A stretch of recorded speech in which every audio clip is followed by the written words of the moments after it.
जय हिंद साथियों, स्वागत है आप सभी का हमारे YouTube चैनल ज्ञान आरबीएल में। दोस्तों, आपको पता है कि आपके जो पेट के एग्ज़ाम लगे हुए हैं 18 सितंबर 2022 को, तो उसके लिए हम स्पेशली टारगेट कर रहे हैं। आपको पता है हमने एक कोर्स लॉन्च कर दिया फ्री ऑफ कॉस्ट में। आपको संपूर्ण हम लेक्चर देने वाले हैं। ठीक है, देखिए आज हम पढ़ा रहे हैं इकोनॉमिक्स। ठीक, क्या पढ़ा रहे हैं? इकोनॉमिक्स। आपको बता दें कि इसके पहले हमने पूरा संविधान समाप्त कर दिया है, हिंदी का सिलेबस समाप्त कर दिया है पेट का, और स्टैटिक जीके का भी आधा समाप्त कर दिया। ठीक है, अब हम देख रहे हैं इकोनॉमिक्स, और इकोनॉमिक्स की आज चौथी क्लास होगी। कौन से नंबर की? चौथी क्लास होगी। अगर आज पहली बार जुड़े हैं, देखिए आपको नीचे डिस्क्रिप्शन में लिंक मिल जाएगा, वहां जाकर के आप और बाकी क्लासों को देख सकते हैं। ठीक है, या फिर सीधा प्लेलिस्ट पे जाइए। देखिए जैसे आप अगर प्लेलिस्ट पे आएंगे ना, तो आपको मिलेगा उत्तर प्रदेश करंट अफेयर 2022। ठीक है, तो आप पेट के लिए करंट अफेयर यहाँ से भी तैयार कर सकते हैं। दोस्तों, इसमें हमने यूपी का स्पेशल करंट अफेयर भी पढ़ाया है और भी संपूर्ण करंट अफेयर पढ़ाया है, जाकर के यहाँ से देख सकते हैं। और यूपी ट्रिपल एससी पेट 2022 क्लासेस दोस्तों, ये वाली आपके लिए सबसे महत्वपूर्ण होगा। यहाँ पे हमने पेट के सारी की सारी क्लासेस एक क्रम में लगा रखा है, तो एक बार जाके आप विजिट कर सकते हैं, देख सकते हैं। इसके अलावा अगर आप वनरक्षक और वीडियो की संपूर्ण हिंदी तैयारी कर रहे हैं दोस्तों, तो आपको संपूर्ण हिंदी यहाँ से फ्री ऑफ कॉस्ट में मिल जाएगी। उसके अलावा दोस्तों, यूपी पुलिस की तैयारी कर रहे थे, आप यहाँ से पढ़ सकते हैं। ठीक है, बहुत ही बेहतरीन ढंग से हमने पढ़ाया है। और उत्तर प्रदेश स्पेशल क्लास से अगर आपको पढ़ना तो आप यहाँ से पढ़ सकते हैं। तो चलिए शुरू करते हैं आज की इस वीडियो को। साथियों, अगर हम बात करते हैं ना हरित क्रांति, ठीक है, देखिए हरित मतलब हरा, तो हरा हमारा संबंध किससे होता है दोस्तों? खेती से, किसानी से, कृषि से। ठीक है, तो याद रखेंगे कि हरित क्रांति का संबंध कृषि क्षेत्र में उत्पादन तकनीकी के सुधार एवं कृषि उत्पादकता में वृद्धि करने से है। मतलब कि किस प्रकार से हम क्या करें दोस्तों, खाद्यान्न को बढ़ावा दें, कैसे हम दोस्तों कृषि में ज़्यादा उत्पादन कर सकें। ठीक है, सुधार, देखिए यंत्र, नए नए तकनीकी यंत्र लाए गए, नए नए बीज लाए गए दोस्तों। ठीक है, जिनसे क्या हुआ कि हमारी कृषि में दोस्तों एक बार की बहुत ज़्यादा वृद्धि देखी गई। ठीक है, तो देखिए जहाँ से क्वेश्चन बनेगा उसको हम आपको अंडरलाइन कर देंगे, मतलब कि उसको आपको बता देंगे, ये जरूर याद रखना। ठीक है, और जो इंपॉर्टेंट नहीं दोस्तों वैसे हम समझते रहेंगे। ठीक है, चलिए अब देखिए हरित क्रांति शब्द का सर्वप्रथम प्रयोग किसने किया। देखिए यहाँ पे बच्चे गड़बड़ कर जाते हैं, लोग नॉर्मली बोरलाग लगाते हैं, मगर साथियों जब कभी बात करेगा हरित क्रांति शब्द का सर्वप्रथम प्रयोग, ठीक, इस शब्द का यानी हरित क्रांति शब्द का प्रयोग सबसे पहले किसने किया? तो अमेरिकी वैज्ञानिक थे जिनका नाम था डॉक्टर विलियम गॉड। ठीक है, याद रखेंगे हरित क्रांति शब्द का सबसे पहले प्रयोग किसने किया? तो डॉक्टर विलियम गॉड ने। कब किया? तो 1968 में। कब किया दोस्तों? 1968 में। ठीक है, इंपॉर्टेंट है, याद रखेंगे। ठीक है, अगला है कि हरित क्रांति के जनक कौन है? तो आपको बताना है कि हरित क्रांति के जनक अमेरिकी कृषि वैज्ञानिक जिनका नाम था नॉर्मन ई बोरलॉग। क्या नाम है? नॉर्मन ई बोरलॉग दोस्तों, मोस्ट इंपॉर्टेंट है। इन्हें दोस्तों हम हरित क्रांति का जनक मानते हैं विश्व स्तर पर। क्या मानते हैं? विश्व स्तर पर हरित क्रांति जनक कौन है? तो नॉर्मन ई बोरलॉग दोस्तों, जिन्हें दोस्तों आपको बता दें कि एकमात्र व्यक्ति है जिन्हें कृषि, देखिए कृषि क्षेत्र में नोबेल पुरस्कार दिया गया। यानी कि दोस्तों आपको बता दें कि इन्होंने कृषि के बारे में इतना काम किया है कि इन्हें शांति का नोबेल पुरस्कार दिया गया। एकमात्र कृषि वैज्ञानिक जिन्हें दोस्तों नोबेल पुरस्कार दिया गया। तो याद रखेंगे हरित क्रांति के जनक कौन है? तो अमेरिका के वैज्ञानिक थे। अमेरिका के वैज्ञानिक थे, क्या नाम था? Norman E Borlaug. ठीक है, इनको दिया गया।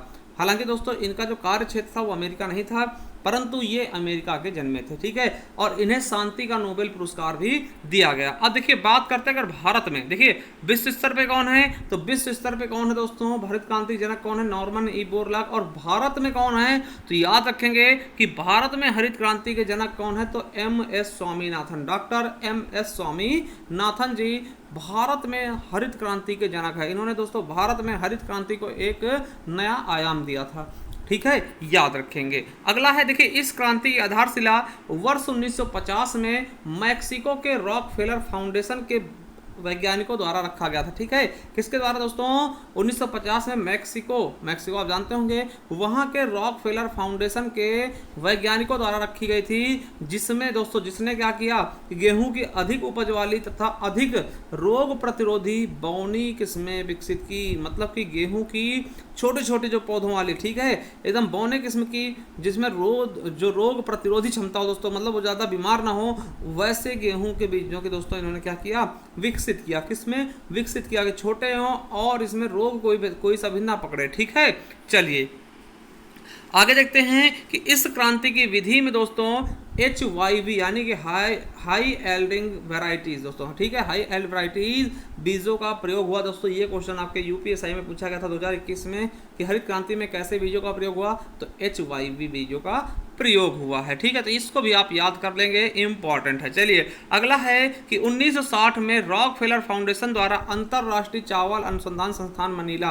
देखिए एक क्वेश्चन ऐसे बन सकता है कि अंतरराष्ट्रीय चावल अनुसंधान संस्थान कहाँ है, तो मनीला में, ठीक है। याद रखेंगे 1960 में रॉकफेलर फाउंडेशन द्वारा अंतरराष्ट्रीय चावल अनुसंधान संस्थान मनीला, ठीक है, मनीला के वैज्ञानिकों द्वारा चावल की उन्नत वर्ण, ठीक है, संकर किस्में विकसित की। संकर किस्में क्या होता है दोस्तों, दो पौधों को मिला करके, दो किस्मों को मिला करके जो किस्में तैयार की जाती है दोस्तों उसको संकर किस्में बोलते हैं, ठीक है। तो वैसी किस्में चावल की भी विकसित की गई, कहाँ से, अंतरराष्ट्रीय चावल अनुसंधान संस्थान मनीला से, ठीक है। चलिए अब आपको मैं बता दूं कि देखिए जब हरित क्रांति भारत में शुरू होती ना, जब हरित क्रांति भारत में शुरू होती ना, तो उस समय भारत की प्रधानमंत्री कौन थी, तो श्रीमती इंदिरा गांधी जी थी, है ना। कृषि मंत्री कौन थे, चिदम्बरम सुब्रमण्यम थे, और कृषि सचिव कौन थे, तो बी शिवरमन थे, ठीक है। तो ये इतना थोड़ा सा आप समझ लेना, ठीक है। हालांकि ये पूछा नहीं जाता मगर आपको थोड़ा सा नॉलेज के लिए याद रखना है, ठीक है। देखिए हरित क्रांति की जो प्रथम चरण चलाई गई थी ना, तो 66 से 67, आपको पता होगा कि दोस्तों जब हमारे पास क्या हुआ था दोस्तों, तीसरी पंचवर्षीय योजना में जब हमने दोस्तों 2 युद्ध लड़े, उसके बाद दोस्तों अकाल संकट आया, तो खाने की बहुत ज़्यादा कमी हो गई थी उसी समय, ठीक है। फिर जो हमारा एक अवकाश होता है, ठीक है, उसी समय दोस्तों 66-67 में, याद रखेंगे बहुत इंपॉर्टेंट डेट है, प्रथम चरण यानी 66-67 में भारत में हरित क्रांति की प्रथम चरण की शुरुआत हुई, जो कि 1981 तक चलती है। आपको बता दें कि हरित क्रांति की दोस्तों बहुत इंपॉर्टेंट है कि भारत में आरंभिक राज्यों के रूप में किसको चुना गया, सबसे पहले पंजाब राज्य को चुना गया, तथा हरित क्रांति का जन्म स्थल किसको माना गया, पंतनगर उत्तराखंड को माना गया। पंतनगर आपको पता होगा यहाँ पे पहला कृषि विश्वविद्यालय था, ठीक है, भारत का पहला कृषि विश्वविद्यालय पंतनगर, ठीक है। तो इसी को हम हरित क्रांति का जन्म स्थल मानते हैं, ठीक है। और सबसे पहले किस राज्य को चुना गया, पंजाब को, किसको, पंजाब को, ठीक है, याद रख लेंगे। चलिए आगे देखते हैं और आपको बता दें कि भारत में हरित क्रांति का प्रारंभ पंजाब, हरियाणा तथा पश्चिमी उत्तर प्रदेश में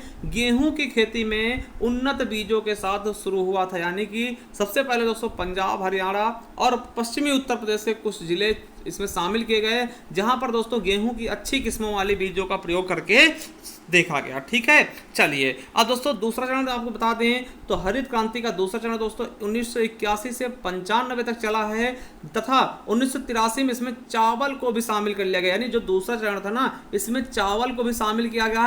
अब चावल को शामिल करते दोस्तों इसका विस्तार बिहार, आंध्र प्रदेश, तमिलनाडु तक भी फैल गया था, किसका, हरित क्रांति का, ठीक है। चलिए अब जो तीसरा चरण है दोस्तों, तो तीसरा चरण दोस्तों 1995 में प्रारंभ होता है और ये क्रांति सभी क्षेत्रों में पहुंच जाती है। भारत के हर एक क्षेत्र में आपकी हरित क्रांति पहुंच जाती है, ठीक है।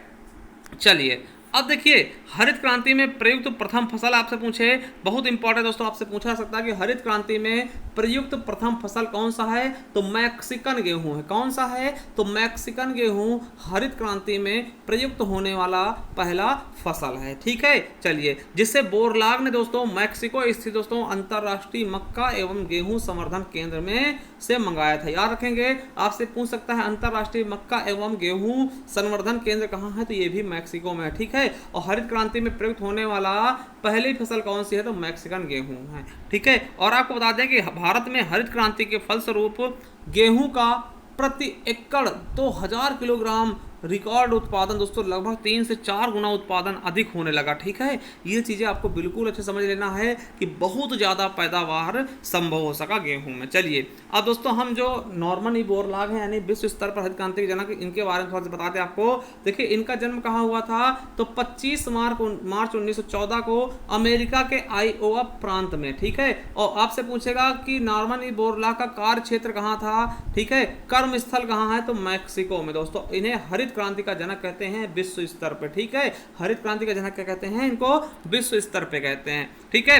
वही दोस्तों हम बात कर ले MS स्वामीनाथन जी हमारे भारत के हैं, ठीक है। इन्हें हम भारत में हरित क्रांति का जनक कहते हैं, ये भी हम पहले बता चुके हैं। और इनका जन्म कब मनाया था दोस्तों? 7 अगस्त 1925 को इनका जन्म कहाँ हुआ था? तमिलनाडु में। ठीक है, किसमें? तमिलनाडु में दोस्तों। और आपको बता दें इन्हें दोस्तों 1971 में मैक्सिस पुरस्कार दिया गया, 1986 में अल्बर्ट आइंस्टीन वर्ल्ड साइंस पुरस्कार दिया गया, 1987 में पहला विश्व खाद्य पुरस्कार दिया गया और 1991 में टाइलर पुरस्कार दिया गया जो कि अमेरिका द्वारा प्रदान किया जाता है। 1967 में दोस्तों पद्मश्री पुरस्कार से नवाजा गया, 1972 में पद्म भूषण से और 1989 में दोस्तों पद्म विभूषण ना, पद्म के तीनों अवार्ड इनको दिए जा चुके हैं साथियों। ठीक है, और इनका काम भी दोस्तों उस लायक है।